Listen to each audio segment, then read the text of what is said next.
Teman-teman, mungkin dari Kaneli dulu. Niat dari Kaneli berbisnis itu apa? Masya Allah, untuk bermanfaat untuk orang lain. Baik, selain itu ada Kanel?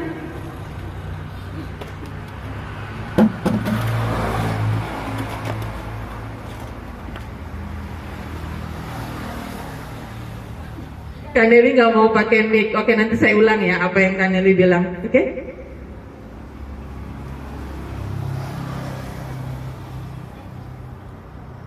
Oke, coba-coba. Masya Allah. Oke, jadi banyak yang terbantu dari bisnis Kaneli. Oke, baik. Itu membantu orang lain. Ada lagi? Membantu diri sendiri gimana Kanel? Oh ya. Oke, baik. Jadi secara finansial itu juga terbantu ya. Oke, baik. Mungkin ke Kak Wiwi, apa kira-kira niat awalnya berbisnis? Oke, ikut-ikutan. Ada juga ya orang berbisnis ikut-ikutan. Oke, baik.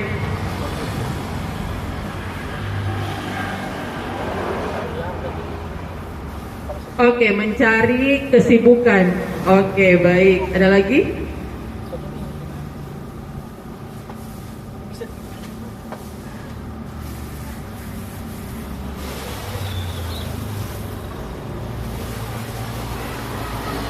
Oke.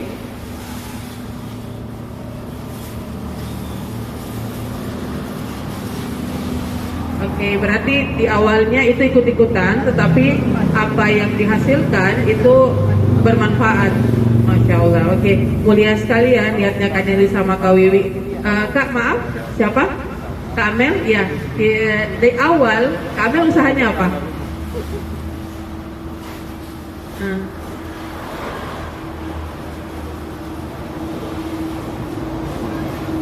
Nggak apa-apa Kak, nggak apa-apa, ayam geprek ya. Ada niat nggak nanti buka ayam geprek sendiri misalnya? Kan biasanya kita ikut orang nih di awal, tapi ada niat untuk buka ayam geprek sendiri, ada? Mau sekali ya. Oke, kira-kira niatnya kenapa sampai mau sekali untuk memulai bisnis? Atau lihat hasilnya omnya banyak, bukan ya?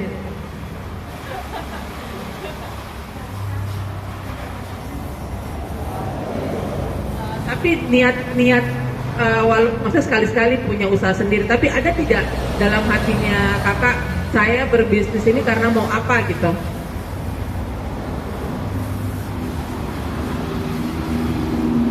Membahagiakan. Oke, membahagiakan keluarga. Baik. Saya pindah ke Kayanti, mungkin Kayanti, silakan.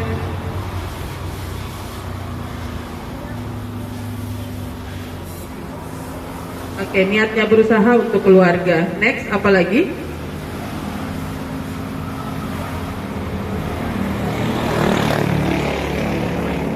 Supaya ada gunanya apa? Ada gunanya jadi manusia. Oke.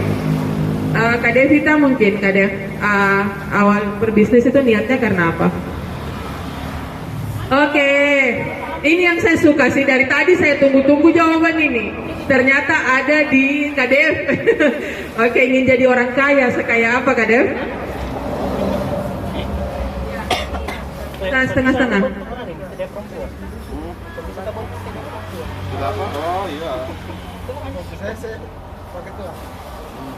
Oke, kalau mau apa-apa bebas. Kesualayan tidak lihat harga.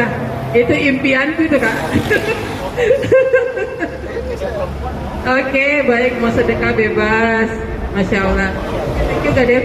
Nah, ini ada Kak Nining, saya panggil Kak Nining di sini. Soalnya orang mau panggil kakak ini. Kak Nining, ini saya dengar-dengar ada bisnis jamu ini. Jadi alasannya berbisnis jamu ini apa kira-kira? Apa? Masya Allah, menyehatkan umat. Ini yang seru ini, betul. Jadi teman-teman, tidak usah saya tanya om-om di luar. Mereka cukup mendengarkan saja. Jadi, oke, baik. Niat ini sangat penting Kak. Jangan sepelekan niat. Setiap sesuatu yang kita niatkan itu kan kita berharap terjadi, betul ya? Tidak mungkin segala sesuatu yang kita niatkan tuh dia tidak usah terjadi, tidak usah terwujud, tidak seperti itu ya. Jadi kalau untuk niat ini harus benar-benar besar niatnya. Jangan biar hanya untuk kehidupan sehari-hari. Yang akan terjadi adalah seperti itu. Betulan. Jadi jangan niatnya kecil, Kak. Mungkin sekarang, jangan lihat bisnisnya kakak sekarang, tapi lihat bisnisnya kakak 10 tahun ke depan seperti apa. Waalaikumsalam, mari masuk, Kak.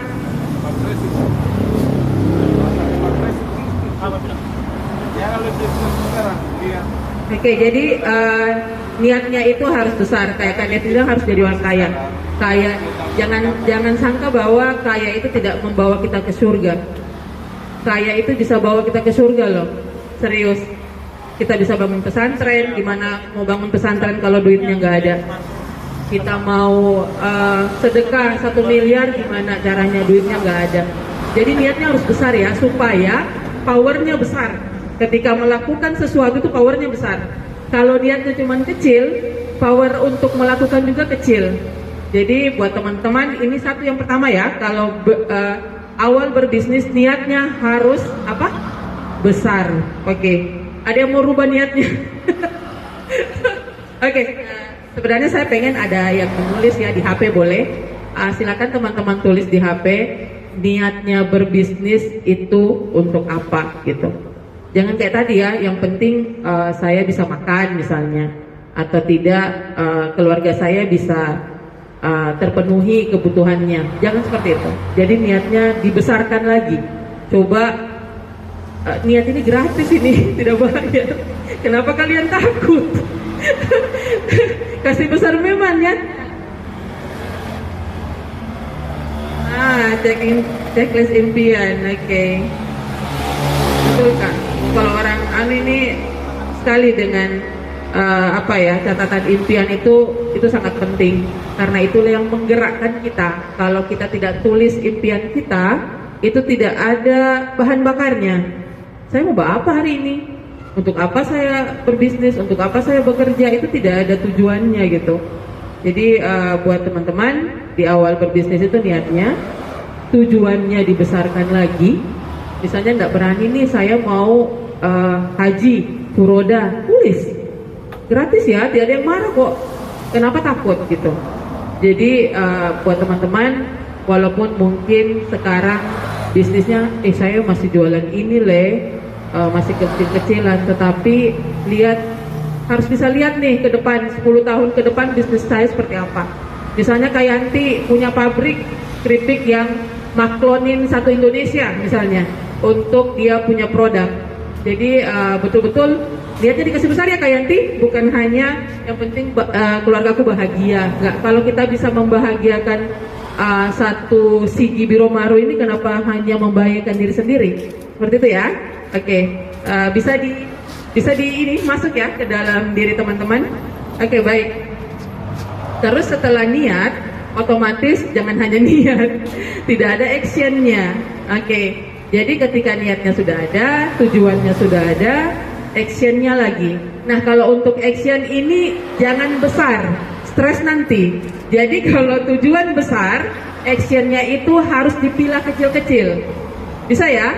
Jadi ketika actionnya besar, biasa stres, terlalu banyak mau dibikin. Begitu Om Ote? Begitu Pak? Jadi impiannya besar, tetapi untuk actionnya itu sekecil mungkin. Contohnya seperti ini. Seperti saya nih mau kurus misalnya, saya niat menurunkan berat badan 10 kilo. Terus saya bilang saya mau lari 10 km tiap pagi. Berat atau tidak itu? Karena mau sekali saya kurus ini, saya bilang saya mau lari 10 km tiap pagi. Mampu gak saya? Dari Dayodara sampai Biromaru. Oke, baik. Jadi itu pasti saya stres. Bagaimana ya 10 km banyak, jauh sekali. Nah, saya memilah itu dari 2 km dulu deh, atau 3 km dulu deh, dan itu lebih masuk akal, betul ya? Jadi kalau actionnya itu harus masuk akal. Misalnya kalian tadi impiannya mau berpenghasilan 1 miliar misalnya, tapi kan tidak semerta-merta bagaimana caranya dapat 1 miliar, pasti bingung. Nah, dari 100 juta dulu. Nah, 100 juta masuk akal ya, sebelum 1M 100 juta dulu, 100 juta dipilah lagi, 10 juta dulu. Jadi actionnya kecil-kecil. Saya mau hari ini berpenghasilan 1 juta satu hari, masuk akal ya? Nah, itu masuk akal. Jadi bagaimana ya caranya saya bisa menghasilkan 1 juta satu hari? Dipilah lagi action kecil-kecilnya gitu. Oh, saya harus posting di medsos, saya harus apa? Ada actionnya, Kak. Jangan sampai impian kita itu menjadi mimpi belaka, tidak jadi kenyataan karena kita tidak action. Nah, actionnya dikasih kecil. Kayak tadi lari ya, 2 kilo sehari, 2 kilometer, 3 kilometer. Setelah saya terbiasa konsisten melakukan itu selama 6 bulan, pasti pede, mampu saya ya, 3 kilometer sehari. Saya naikkan lagi targetnya sampai 10 kilometer. Jadi pelan-pelan.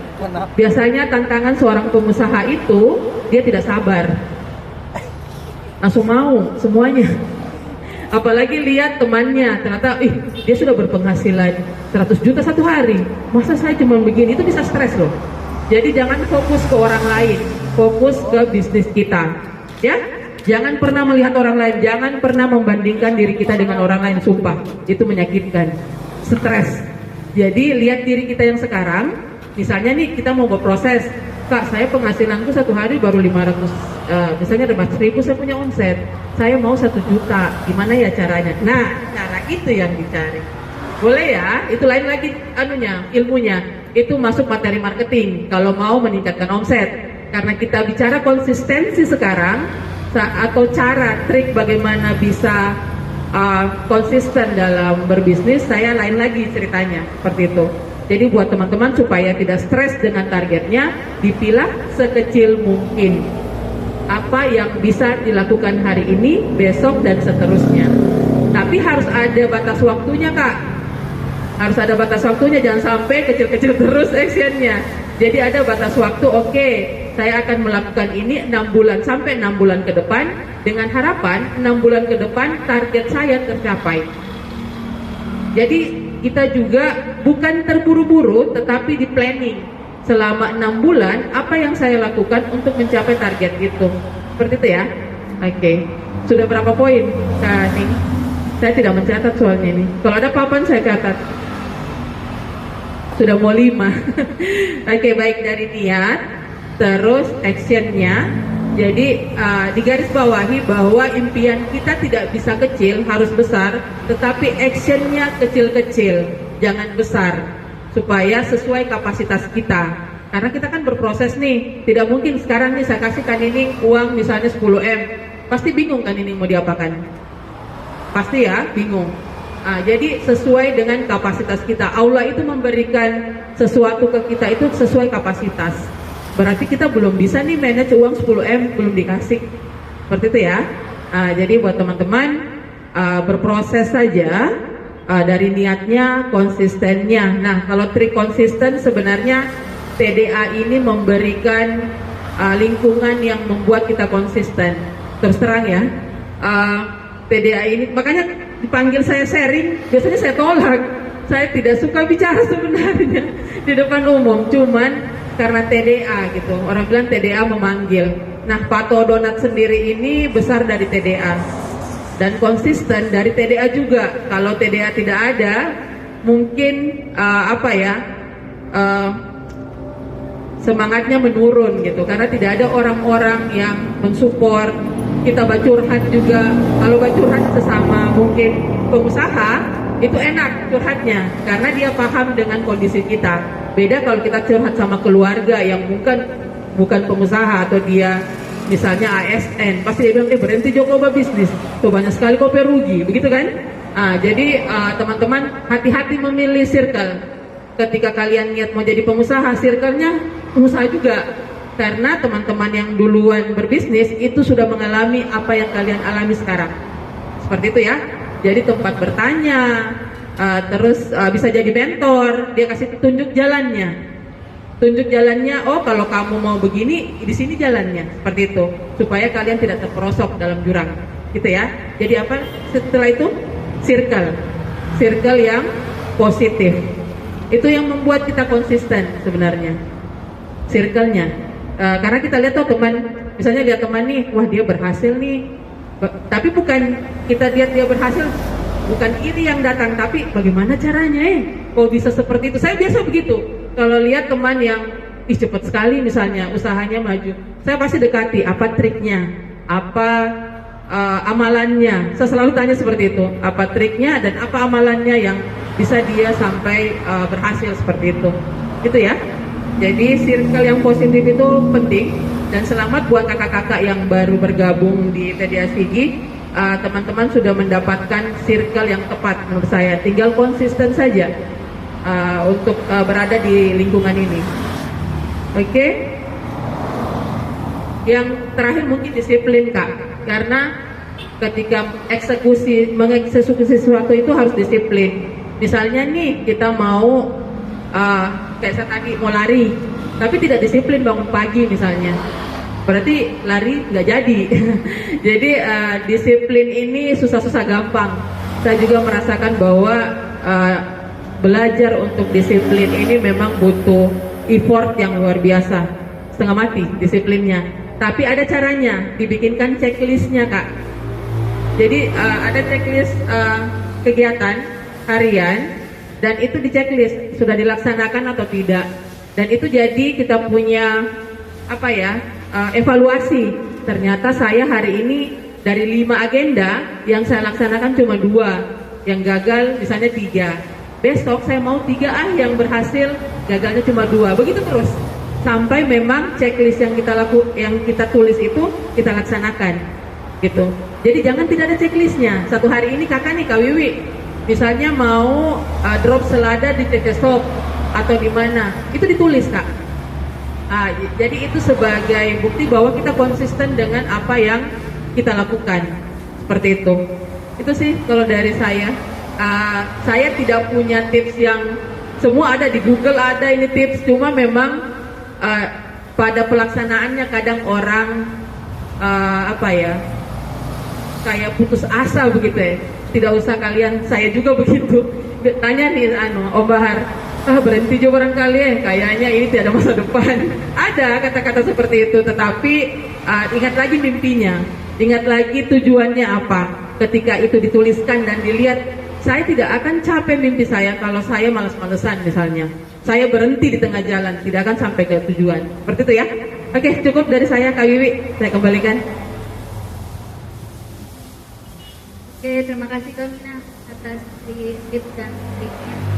Mungkin kita langsung ke tanya jawab atau mungkin ada sharing-sharing dari kakak-kakak atau om yang sempat pengalaman atau yang ingin ditanyakan. Saya persilahkan. Kalau ada yang curhat, om-om di luar yang cuman aduh, bagaimana lupa kayak tidak semangat yang di luar om-om ini. Ada kopi? Dingin. Kayanti dingin, om di luar butuh kopi kayaknya biar semangat. Oke, ada tambahannya yang saya lupa tadi, itu jangan menunda. Jangan menunda-nunda pekerjaan. Biasanya ditunda-tunda 5 tahun ke depan, ditunda lagi. Biasanya apa yang kita planningkan tahun ini menjadi planning tahun depan lagi. Tahun depannya begitu sampai akhir, sampai tamat ya Kak. Kak Hikmah, Nur Haima. Oke, selamat datang Kak Nur Haima. Siapa tahu ada cerita dari cerita bisnis kakak, terus mungkin ada yang mau dicurhatkan, tidak paham caranya dan lain-lain. Silakan Kak. Ayo om-om di luar dengar, katanya pakai mic. Iya, pakai mic. Assalamualaikum warahmatullahi wabarakatuh. Waalaikumsalam. Terima kasih Kak Mina atas kesempatannya. Nah, kebetulan ini saya mau tanya bagaimana cara bisnisnya kan masih kecil, tapi kita itu mau ajak orang bisa bekerja sama dengan kita. Karena kalau di keluarga kan diajak keluarganya itu nggak mau, jadi otomatis kita harus cari orang yang di luar. Nah, bagaimana cara kita memaksimalkan hasil dan bisa kita memberi upah kepada orang yang kita ajak untuk kerjasama tadi itu. Cemilan Nur ya, untuk ada beberapa dalamnya itu kayak es gulpul, keripik, yang kayak gitu.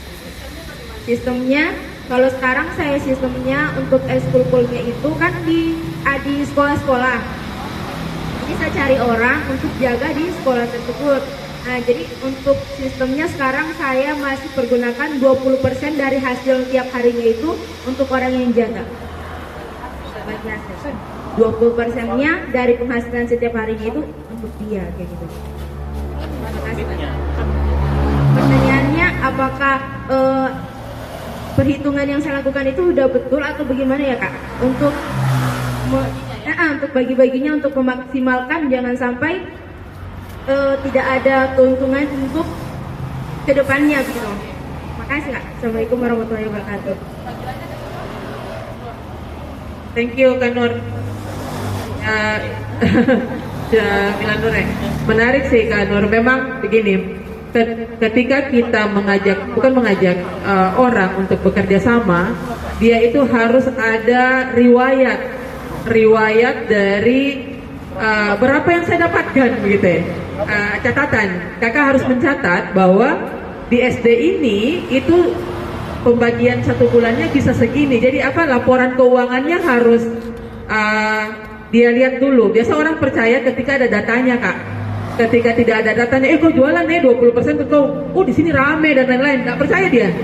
Nah, jadi kakak tuh ini istilahnya karena mau partner nih kerjasama, dia harus lihat data keuangannya, berapa keuntungan dan berapa keuntungan yang bisa dia dapat. Jadi kakak lihat kan begitu, misalnya, ternyata bisa ya 1 juta keuntunganku, semangat dia, kayak gitu, ya. Jadi kalau cuman diajak orang terus tidak jelas berapa dia kasih, pasti orang nggak mau. Jadi kalau bisnis kakak belum bisa menggaji orang, setidaknya minimal ada data berapa paling kecil atau paling besar range. Misalnya di sini bisa dapat 500.000 sampai 1 juta. Nah itu yang dikasih lihat dia. Menarik kan? Maksudnya bisa 1 juta atau 1,5 juta, bahkan 2 juta misalnya. Jadi ada datanya, kasih ke dia Kak. Pasti orang mau. Seperti itu. Ada lagi? Cukup ya? Oke, mungkin masih ada yang lain dari Om di depan. Om Sandy, Om Ote.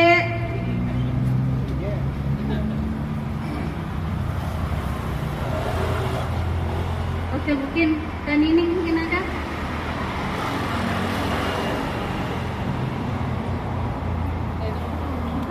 Tidak tahu dia pakai mic. Oke, nanti saya ulang. Sama-sama kita di hutan dulu. Oke. Waalaikumsalam warahmatullahi wabarakatuh.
Oke, siap Kaning.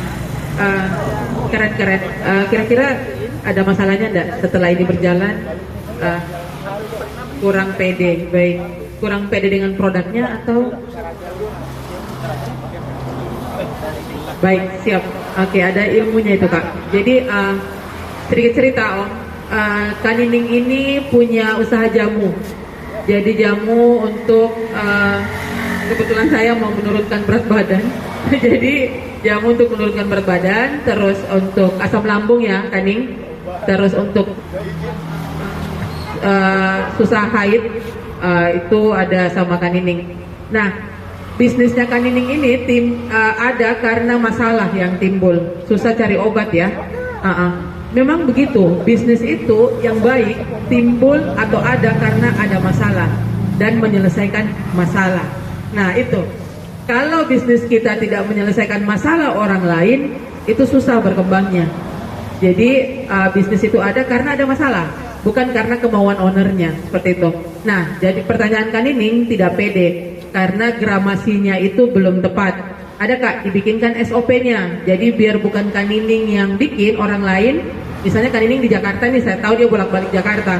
Itu bisa, ada caranya bikin SOP. Jadi ditulis, misalnya nih kalau untuk bawang berapa gram, untuk kunyit berapa gram, terus kakak videokan caranya, cara membuatnya. Jadi itu namanya SOP. SOP itu ada yang tertulis, ada yang video. Kalau butuh video, di video ketika Kak Nining itu bikin. Terus ada namanya quality control. Apakah yang kita buat ini sesuai atau tidak? Sama atau tidak? Jangan sampai rasanya tadi pahit, yang ini tidak pahit, begitu ya.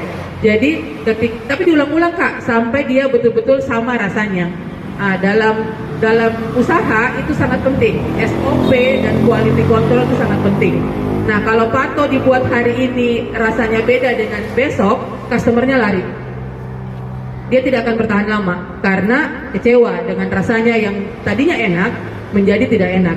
Jadi Kak Nining ditulis Kak, ditulis pakai timbangan, ya, pakai timbangan, ditulis dan di video. Yakin bisnis Kak Nining ini bisa tanpa Kak Nining, bisa orang lain yang bikin, asal SOP-nya lengkap. Memang SOP itu harus detail dan memang dari Kak Nining dulu yang bikin tulisan dan videonya seperti itu. Ada lagi Kak? Pede Kak, pede. Karena produk kakak ini punya peluang besar kalau saya lihat. Banyak orang bermasalah dengan penyakit itu dan butuh obatnya. Biasanya orang nggak mau ke dokter ya, maunya herbal gitu. Tinggal bagaimana Kak Nining menseriusi ini supaya dikenal banyak orang. Nah, kalau Kak Nining lihat yang herbal-herbal itu biasa testimoni yang banyak. Jadi kumpulkan testimoni sebanyak-banyaknya. Ini masuk di marketingnya ya. Kumpulkan testimoni sebanyak-banyaknya dan itu di boost di media sosial. Yakin, insya Allah banyak yang ada caranya lagi Kak. Nanti itu ilmu lain itu. Itu bukan ilmu konsistensi, itu ilmu marketing. Siap, oke, Kak Wiwi.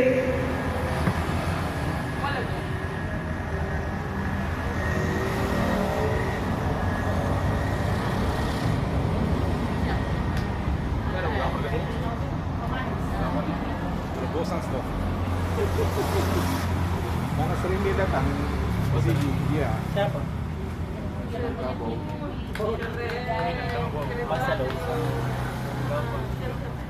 Ini menarik sekali. Saya gregetan ketika melihat model bisnis orang itu luar biasa menurut saya. Jadi itu namanya customer experience Kak.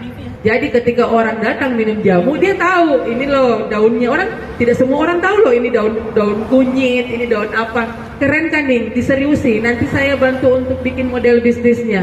Wih luar biasa, keren-keren. Jadi kan ini udah dapat sebenarnya, tinggal konsisten saja. 5 tahun saja lah nih, gak usah lama. Kan ini 5 tahun aja, saya yakin ini bisa besar gitu. Ya, amin amin. Kita aminkan sama-sama ya buat bisnis Kak Nining. Amin. Amin. Oke, masih ada yang lain? Mungkin dari omong di luar? Kak Yanti?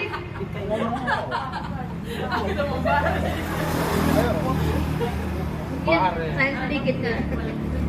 Jadi saya kan sekarang masalah di bahan baku hidroponik itu sekarang sudah naik semua. Yang itu sudah naik, bibit sudah naik, sudah naik. Tapi harga tetap, maksudnya saya gimana caranya untuknya naikkan sedikit, caranya menaikkan harga saya menaikkan harga atau tetap fokus sedangkan bahan baku sekarang sudah naik, karena untuk customer yang saya inginkan saya naik harga sedikit sehingga takutnya saya nggak diterima gitu, terus mana juga. Kalau durian naik, Kak Devita juga dilema kalau durian naik. Kamina saya naikkan harga jualnya atau bagaimana? Oke, baik. Kalau untuk HPP sekarang memang semua naik Kak. Topping donat juga naik. Berat naik Kak. Oke, baik. Kalau untuk HPP produk, nanti kakak lihat lagi, maksimalkan untuk cari vendor. Vendor yang bisa jadi nih, vendor yang kakak pakai sekarang itu tangan kedua atau tangan ketiga misalnya. Jadi yang pertama dilakukan adalah mencari vendor yang paling murah yang bisa didapat. Yang kedua adalah bekerja sama dengan teman sesama pengusaha hidroponik untuk beli banyak, dinego beli banyak. Otomatis kalau beli banyak itu harganya lebih murah ya. Itu cara yang bisa dilakukan. Nah, kalau sudah mentok ternyata memang kita harus naikkan harga, itu cari momennya untuk naikkan harga. Jangan ujuk-ujuk langsung naik harganya, itu biasa customer lari. Jadi misalnya kalau kemarin kita momen naik BBM ada momen naik BBM, kita ikutan kasih naik, padahal sudah lama sebenarnya HPP-nya naik, cuma kita tidak berani kasih naik. Nah, itu karena ada momennya, kita naikkan harga jualnya dan itu diterima gitu, karena ada masuk akal kenapa dia naik, karena BBM naik misalnya. Tapi kalau misalnya tidak ada caranya Kak, naikkan saja. Jangan sampai kita menjual banyak tapi rugi gitu. Mendingan jual sedikit tetapi profitnya bisa lebih banyak. Saya yakin bahwa akan ada customer sendiri yang mau dengan harga segitu. Yang pasti layanannya diperbaiki. Biasanya kalau harga kita agak mahal dengan orang lain, kita harus punya istilahnya value. Kalau dalam bisnis itu nilai tersendiri yang tidak ada di orang lain. Jadi misalnya nih harga kita sama, terus layanan saya lebih baik, orang pilih yang sana atau saya? Saya ya. Jadi value itu harus ada di kakak, bahwa pelayanan saya baik, terus saya antar jemput dan lain-lain. Jadi ada value yang diberikan ke customer, walaupun harga naik customer terima. Seperti itu. Coba cari. Nah, mencari value ini agak-agak susah gampang ya Kak Dev. Kita sudah belajar juga value di TDA. Jadi buat Kak Wiwi itu bisa dinaikkan kalau hitung-hitungannya sudah mentok. Ternyata memang saya harus naikkan harga. Tetapi ada benefit lebih ke customer yang diberikan ketika itu naik harganya. Gitu ya Kak? Bisa ya? Maaf kalau ada bahasa yang tidak dimengerti, Kakak tanya. Jadi ada apa? Ada layanan lebih dari kita. Misalnya yang selama ini pakai Maxim. Oke Kak, kalau untuk hari Jumat saya free ongkir misalnya. Jadi ada layanan khusus yang diberikan ke customer kakak supaya dia menerima, oh harganya memang lebih mahal, tetapi dia ada free ongkir misalnya. Jadi dicari value-nya kakak. Atau seladanya lebih segar, kakak ada janji, namanya janji brand Kak, janji produk, bahwa selada saya itu bisa diganti kalau dia layu misalnya. Jadi orang percaya dengan produk kita walaupun kita lebih mahal dari orang lain, seperti itu. Oke Kak, saya tambahkan sedikit. Kalau di saya itu, saya alihkan ke itu, saya tidak pernah panen selada itu bermalam. Jadi sistemnya kita itu pesan, panen, packing, antar, begitu. Tahu. Jadi tapi kebanyakan customer dia maksudnya kalau pesan itu tiba masa tiba akal. Nah, saya tidak bisa begitu Kak, karena masalahnya kita panen dulu, harus dipotek dulu yang maksudnya daunnya yang tidak bagus, itu kan tidak bisa langsung, ya tidak bisa pesan dadakan begitu Kak. Ya makanya sistemnya kita pesan, panen, packing, antar.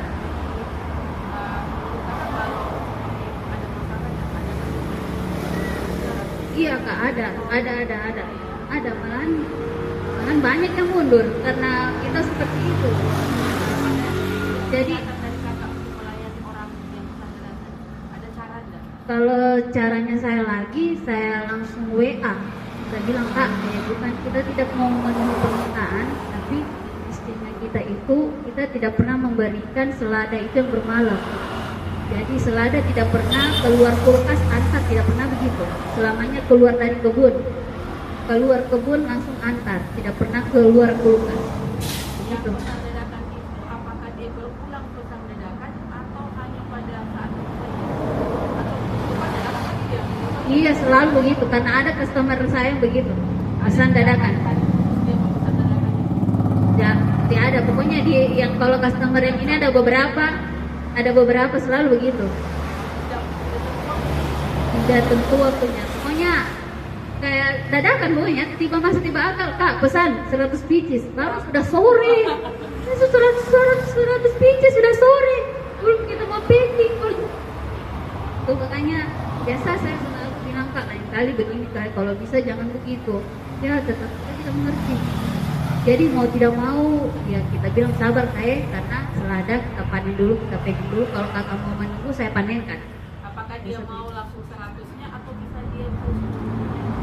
Tidak mau 100. Baru ini kira-kira ini baru pengiriman Kak, yang selamanya pengiriman itu, permintaan pengiriman yang begitu. Aku ya, karena saya kan kalau saya kan kebanyakan pengiriman. Kalau di sekitaran yang paling banyak permintaan kan pengiriman. Kalau sekitaran kota ada lah tapi sedikit, tapi kebanyakan saya pengiriman. Jadi iya, jadi rata-rata kalau pengiriman sudah begitu, tiba akal semua yang berpesan. Jadi waktu kejar dengan ini mobil. Mereka berangkat setelah maghrib, baru pesan sudah sore. Gitu. Itu makanya saya baru kalau kita minta Kak kasih naik sedikit 500, Kak kita bayar ini itu, habis sekarang lagi. Waalaikumsalam warahmatullahi wabarakatuh. Oke baik, kalau untuk hal seperti ini biasa terjadi sih Kak. Maksudnya ketika kita stok kosong tiba-tiba ya kan, tiba-tiba orderan banyak. Ketika kita punya stok orderan sepi ya. Tetapi itu bisa dipelajari polanya, pola pembelinya kita. Jadi Kakak bisa kalau dalam ilmu kemarin yang saya dapat CRM itu kita mempelajari customer journey atau customer habit. Kebiasaan customer biasanya berulang. Sama dengan kebiasaan kita, itu berulang biasanya. Susah menghilangkan kebiasaan yang memang sudah sering kita lakukan, toh. Jadi Kakak pelajari itu, catat Kak. Customer A, dadakannya di hari Kamis 100 pieces. Dia maunya cepat-cepat. Kakak bisa antisipasi, Rabu petik memang. Terus konfirmasi malamnya, Kak, saya ada stok ini. Oh iya, saya mau pesan. Biasa begitu. Bisnis ini spekulasi sih. Maksudnya memang harus berani nyetok. Karena biasanya kalau kita nyetok banyak, datang juga pembelinya. Ya, the power of nyetok. Semangat Kak, supaya tercover itu yang pesan dadakan. Boleh, kalau Kakak berani, tetapi dipetakan dulu. Dipetakan customernya. Seperti itu, ya. Ya, tapi bukan untuk dia. Semua customer Kakak itu dicatat, terus kebiasaannya. Jadi nanti Kakak akan dapat angka berapa sih yang harus saya stok untuk memenuhi semua kebutuhan orang itu gitu, customer kita. Oke, siap. Oke, makasih Kak Mina sudah kasih tips dan triknya. Ya, selamat datang untuk Kak siapa nih ya baru datang? Oh, Kak Dinda. Selamat datang Kak. Mungkin ada yang mau ditanyakan atau memperkenalkan diri dulu karena kami dari TDASI masih baru, belum kenal sama Kak Dinda. Boleh? Terus, Oh, Kak Dinda boleh. Bismillahirrahmanirrahim. Ini Assalamualaikum semua dia pesertanya, warahmatullahi wabarakatuh. banyak orang rupanya. Sebelumnya, maaf karena datang terlambat, padahal sudah diusahakan.